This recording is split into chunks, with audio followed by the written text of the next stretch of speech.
C'est la scène la plus hypocrite du monde de l'entreprise. Tu es en entretien d'embauche. Le recruteur te regarde par-dessus ses lunettes et te pose la question classique. Quel est votre plus grand défaut? Et là, tu sors la carte magique, celle que tout le monde utilise. Tu prends un air faussement contrit et tu réponds « Oh, je dirais que je suis un peu trop perfectionniste. Je suis très exigeant avec moi-même. » Tu penses avoir été brillant. Tu viens de déguiser une immense qualité en défaut. Tu viens de dire au recruteur « Mon seul problème, c'est que je travaille trop bien. » Mais dans la vraie vie, loin des entretiens formatés, le perfectionnisme n'est pas une qualité. Ce n'est pas un gage d'excellence. C'est un poison lent. Et si tu es honnête avec toi-même une seule seconde, tu sais exactement de quoi je parle. Regarde ta vie. Regarde tous ces projets que tu as commencés dans ta tête. Ce roman dont tu as écrit le premier chapitre 20 fois, sans jamais passer au chapitre 2, parce que la première phrase n'était pas encore tout à fait la bonne. Cette chaîne YouTube ou ce podcast que tu veux lancer depuis 3 ans, mais tu attends d'avoir le bon micro, la bonne caméra, le bon décor. Cette entreprise que tu veux créer, mais dont tu peaufines le logo depuis 6 mois sans avoir cherché un seul client. Tu as des disques durs remplis de brouillons. Tu as des carnets remplis d'idées géniales. Mais tu n'as rien fini. Tu n'as rien publié. Tu n'as rien sorti dans le monde réel. Et pour justifier cette immobilité, tu te racontes une histoire très flatteuse. Tu te dis « J'ai des standards élevés. Je refuse la médiocrité. Je ne sortirai mon travail que quand il sera parfait. » C'est une belle histoire. Elle flatte ton ego. Mais c'est un mensonge. Salut, c'est Louis. Bienvenue dans Le Temps de Vivre. Aujourd'hui, nous allons arracher le masque du perfectionnisme. Nous allons regarder ce qui se cache vraiment derrière cette obsession du détail et cette incapacité à terminer les choses. Je vais te dire une vérité qui va te faire mal, mais qui va te débloquer. Le perfectionnisme n'est pas de l'ambition. Le perfectionnisme, c'est de la peur en smoking. C'est la peur du jugement, la peur de l'échec, la peur du rejet, habillé avec les vêtements de l'excellence pour paraître respectable. Tant que tu croiras que tu es un esthète exigeant, tu resteras paralysé. Prêt à accepter que ton brouillon médiocre a plus de valeur que ton chef-d'œuvre imaginaire? Prêt à briser la glace? Pour comprendre pourquoi tu es paralysé, il faut regarder le perfectionnisme pour ce qu'il est vraiment. Ce n'est pas une quête de l'absolu. Ce n'est pas un amour inconditionnel de l'art ou du travail bien fait. C'est un mécanisme de défense. Un bouclier lourd de 20 tonnes que tu traînes partout avec toi. Tu crois que tu cherches la perfection pour offrir le meilleur au monde? Faux. Tu cherches la perfection pour te rendre inattaquable. La chercheuse Brené Brown l'explique de manière magistrale. Le perfectionnisme est la croyance toxique que si nous vivons parfaitement, si nous avons l'air parfait et si nous agissons parfaitement, nous pourrons éviter ou minimiser la douleur du blâme, du jugement et de la honte. C'est une tentative désespérée de contrôler la perception des autres. Tu te dis, si mon projet n'a absolument aucune faille, si j'ai anticipé toutes les critiques possibles, si la moindre virgule est à sa place, alors personne ne pourra se moquer de moi. Personne ne pourra dire que je suis incompétent. Tu utilises ton travail non pas comme un pont pour connecter avec les autres, mais comme une armure pour te cacher d'eux. Mais c'est une stratégie suicidaire. D'abord parce que le parfait n'existe pas. C'est un concept mathématique, pas une réalité humaine. C'est un horizon qui recule d'1 kilomètre à chaque fois que tu fais un pas en avant. Mais surtout, parce que cette obsession t'enferme dans le pire des pièges, la procrastination active. La procrastination classique, c'est facile à repérer. Tu es sur ton canapé, tu regardes une série au lieu de travailler. Tu sais que tu perds ton temps. Tu te sens coupable. Mais la procrastination du perfectionniste est beaucoup plus sournoise, car elle ressemble à s'y méprendre à du vrai travail. Tu vas passer 3 semaines à choisir la police d'écriture de ton site web. Tu vas lire 40 livres sur comment écrire un roman sans jamais écrire une seule ligne de ton propre livre. Tu vas refaire ton logo pour la 8e fois. Tu vas passer des nuits blanches à réorganiser tes fiches de révision au lieu de réviser. Tu transpires. Tu es fatigué. Tu as sincèrement l'impression de travailler dur. Mais c'est une illusion d'optique. Tu confonds le mouvement et l'action. Le mouvement, c'est s'inscrire à la salle de sport et acheter des belles chaussures de running. Ça donne l'illusion d'avancer, mais ça ne produit aucun résultat. L'action, c'est mettre les chaussures et aller courir sous la pluie. C'est ça qui change ton corps. Le perfectionnisme te maintient perpétuellement dans le mouvement. Il te donne une excuse brillante pour ne jamais affronter le monde réel. Je ne peux pas encore publier ma vidéo. L'étalonnage des couleurs n'est pas parfait. Traduction, j'ai peur que personne ne la regarde, alors je retarde le moment de vérité en jouant avec les couleurs. La préparation excessive est le refuge des lâches. C'est confortable de préparer. Pendant que tu prépares, tu es dans ton laboratoire. Personne ne te juge. Tu es à l'abri. Le projet est parfait parce qu'il n'existe encore que dans ta tête. Dès la seconde où tu cliques sur « Publier », « Envoyer » ou « Lancer », l'œuvre t'échappe. Elle devient réelle. Elle devient vulnérable. Elle va être jugée, ignorée ou critiquée. Et c'est exactement de cette friction avec le réel que tu as peur. Tu préfères être le génie incompris qui a un chef-d'œuvre dans son tiroir, plutôt que l'artisan courageux qui a une œuvre moyenne sur le marché. Mais un chef-d'œuvre enfermé dans un coffre-fort n'est pas un chef-d'œuvre, c'est un fantôme. Et pendant que tu polis ton fantôme, le monde, lui, avance avec ceux qui ont le courage d'être imparfaits. Il est temps de voir comment cette quête de perfection ne fait pas que ralentir ton travail. Elle détruit littéralement ta capacité à apprendre. Connais-tu l'histoire du professeur de poterie? C'est une parabole célèbre, tirée du livre Art and Fear, et elle détruit à elle seule toute l'illusion du perfectionnisme. Le premier jour du semestre, un professeur de céramique divise sa classe en deux groupes. Au groupe de gauche, il dit « Vous serez évalués uniquement sur la quantité. À la fin de l'année, je pèserai vos œuvres.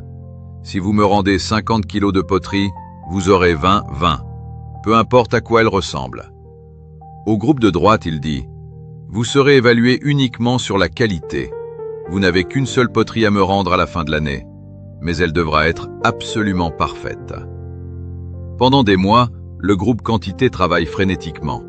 Ils malaxent la terre, ils cuisent des dizaines de pots, ils font des erreurs de température, ils cassent des pièces, ils recommencent. Le groupe qualité, lui, se réunit. Ils lisent des livres d'histoire de l'art. Ils débattent de la forme parfaite. Ils dessinent des plans détaillés au millimètre. À la fin de l'année, le moment de l'évaluation arrive. Et le résultat est sans appel. Toutes les plus belles poteries, les œuvres les plus esthétiques, les plus solides, les plus abouties, venaient toutes, sans exception, du groupe quantité. Que s'est-il passé? Pendant que le groupe quantité avait les mains dans la boue, apprenait de ses erreurs, sentait la matière et corrigeait ses défauts par la pratique, le groupe qualité théorisait la perfection sans jamais la toucher. À la fin de l'année, le groupe qualité n'avait à présenter que des théories grandioses et un seul pot, souvent médiocre, réalisé à la va-vite parce qu'ils étaient paralysés par l'enjeu. Tu es le groupe qualité. Tu refuses de faire des pots moches. Tu refuses de faire des erreurs. Et par conséquent, tu refuses d'apprendre. Le perfectionnisme part du principe totalement arrogant que tu peux viser dans le mille du premier coup, juste en réfléchissant très fort. C'est comme essayer d'apprendre à nager en lisant un manuel de natation sur le bord de la piscine. Tu peux mémoriser tous les mouvements de la brasse, mais à la seconde où tu sauteras dans l'eau, tu vas couler. Parce que tu n'as pas éprouvé la résistance de l'eau. L'excellence n'est pas un éclair de génie spontané. L'excellence est le résultat d'une itération brutale et massive. Le volume crée la qualité. Il faut faire 100 mauvaises photos pour comprendre la lumière et en faire une bonne. Il faut écrire 50 pages de brouillon illisible pour extraire un chapitre brillant. Il faut rater 10 ventes pour comprendre comment convaincre le 11e client. Ton premier podcast sera mauvais. Ton premier code informatique sera plein de bugs. Ton premier tableau sera hideux. Et c'est normal. C'est même obligatoire. C'est le droit de passage. C'est le péage sur l'autoroute de la compétence. Les gens qui réussissent ne sont pas ceux qui ne font jamais d'erreurs. Ce sont ceux qui font des erreurs le plus vite possible. Ils utilisent l'échec comme une collecte de données. Un scientifique ne pleure pas quand son expérience échoue au laboratoire. Il note le résultat. Il dit « Intéressant, cette molécule ne réagit pas comme prévu. » Et il ajuste le tir. Toi, quand ton expérience échoue, tu le prends comme une condamnation personnelle de ta valeur en tant qu'être humain. Tu dois désamorcer ton ego. Tu n'es pas ton travail. Ton travail est juste un pot d'argile.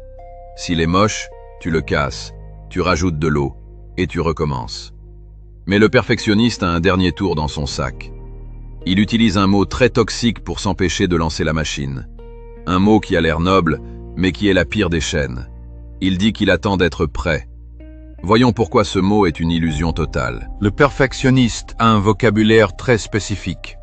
Il ne dit jamais « j'ai trop peur d'échouer ». Il dit « ce n'est pas encore le bon moment ». Il dit « il me manque encore une formation ».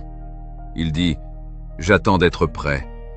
Laisse-moi te révéler un secret de polichinelle que tous les créateurs, tous les entrepreneurs et tous les artistes à succès connaissent. Un secret qui va détruire ton excuse préférée. Personne n'est jamais prêt. Le sentiment d'être prêt est une arnaque absolue. C'est un mirage inventé par ton ego pour te maintenir dans ta zone de confort.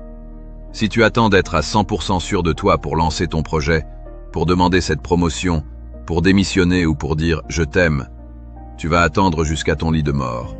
Regarde autour de toi. Pense aux décisions les plus importantes de la vie humaine. Demande à n'importe quel parent s'il se sentait prêt à avoir un enfant la veille de la naissance. Demande-lui s'il avait tout compris, tout planifié. Il va te rire au nez. Il était terrifié. Il n'avait aucune idée de ce qu'il faisait. Il a appris sur le tas. Il a construit l'avion en plein vol. C'est la règle d'or de la vie adulte. On te jette dans l'arène et tu dois trouver ton arme par terre pendant que le lion court déjà vers toi. Le perfectionniste, lui, refuse de descendre dans l'arène tant qu'il n'a pas lu le manuel d'escrime complet et que son épée n'a pas été polie 3 fois. Résultat, il regarde la vie depuis les gradins. Tu crois que la confiance en soi est un prérequis à l'action? Tu te dis, quand j'aurai confiance en mon travail, je le publierai. Tu as inversé l'équation. C'est une erreur psychologique majeure. La confiance ne précède jamais l'action. L'action précède la confiance. La confiance n'est pas le carburant. C'est la récompense que ton cerveau te donne après avoir survécu au danger. Tu ne peux pas avoir confiance en tes capacités de nager si tu n'as jamais plongé dans l'eau froide. Tu ne fais que théoriser ta survie. L'angoisse que tu ressens avant de lancer un projet imparfait n'est pas un signe que tu ne dois pas le faire. C'est le signe biologique exact que tu es en train de grandir. C'est la friction de l'inconnu. Le perfectionniste refuse la vulnérabilité du débutant. Il veut passer de novice absolu à maître incontesté par la simple force de la pensée, sans jamais passer par la case amateur qui fait des erreurs gênantes. Mais sais-tu d'où vient le mot amateur? Il vient du latin amare, celui qui aime. L'amateur fait les choses par amour du jeu, avec enthousiasme, avec maladresse, avec passion. Il accepte de se salir les mains. Le perfectionniste, lui, ne fait rien par amour. Il fait tout par peur. La peur de ne pas être à la hauteur de l'image divine qu'il s'est créée de lui-même. Tu dois tuer cette image. Tu dois descendre de ton piédestal imaginaire. Accepte d'être nul. Accepte de balbutier. Accepte que ton premier jet soit un brouillon pathétique. Dans la Silicon Valley, ils ont une règle brutale mais redoutablement efficace. Si tu n'as pas honte de la première version de ton produit, c'est que tu l'as lancé trop tard. C'est le concept du MVP, Minimum Viable Product. Tu as une idée? Sors la version la plus basique, la plus imparfaite, mais qui fonctionne. Et lance-la dans le monde réel. Laisse la réalité la juger. Laisse tes clients, tes lecteurs ou tes auditeurs te dire ce qui ne va pas. Laisse le monde corriger tes erreurs. Ton ego va saigner, oui. C'est le prix à payer. Les gens vont voir tes défauts. Certains vont peut-être même critiquer ton travail. Mais devine quoi? Tu vas y survivre. Le ciel ne va pas te tomber sur la tête. Et surtout, pendant que les autres seront encore en train de choisir la police d'écriture de leur titre, toi, tu auras déjà recueilli des vraies données. Tu auras déjà commencé la 2e version, puis la 3e, puis la 4e. Tu seras passé du mouvement à l'action. Mais pour faire ce saut dans le vide, pour accepter de publier l'imperfection, il te faut une nouvelle philosophie. Il faut remplacer le poison du perfectionnisme par un antidote stoïcien. Il faut faire le deuil du résultat pour te concentrer uniquement sur le système. C'est ce que nous allons voir pour conclure. La libération définitive. La guérison du perfectionnisme passe par un changement de philosophie radical. Tant que tu attacheras ta valeur personnelle au résultat final de ton travail, tu seras terrifié à l'idée de le montrer. Parce que le résultat ne t'appartient pas. Les philosophes stoïciens d'il y a 2000 ans avaient une métaphore parfaite pour ça. L'archer. Quand un archer tire une flèche, il a le contrôle total sur sa posture. Il contrôle la tension de son arc, sa respiration, sa concentration et le moment exact où il lâche la corde. Tout ça, c'est le processus, le système. Mais à la milliseconde où la flèche quitte l'arc, ce n'est plus son problème.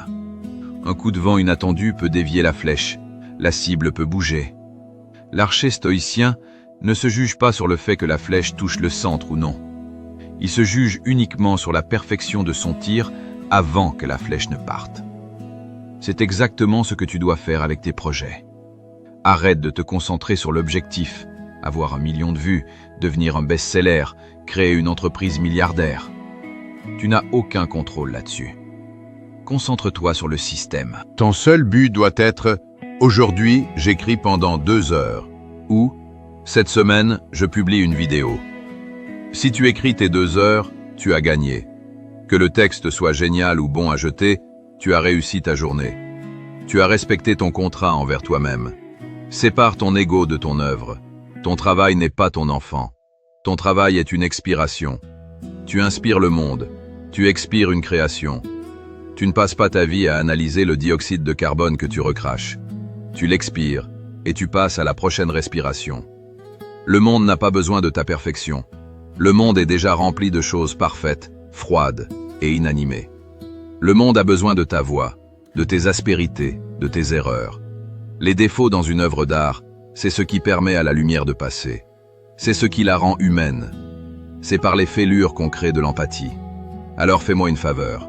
Aujourd'hui, pas demain, pas la semaine prochaine quand tu seras prêt. Aujourd'hui.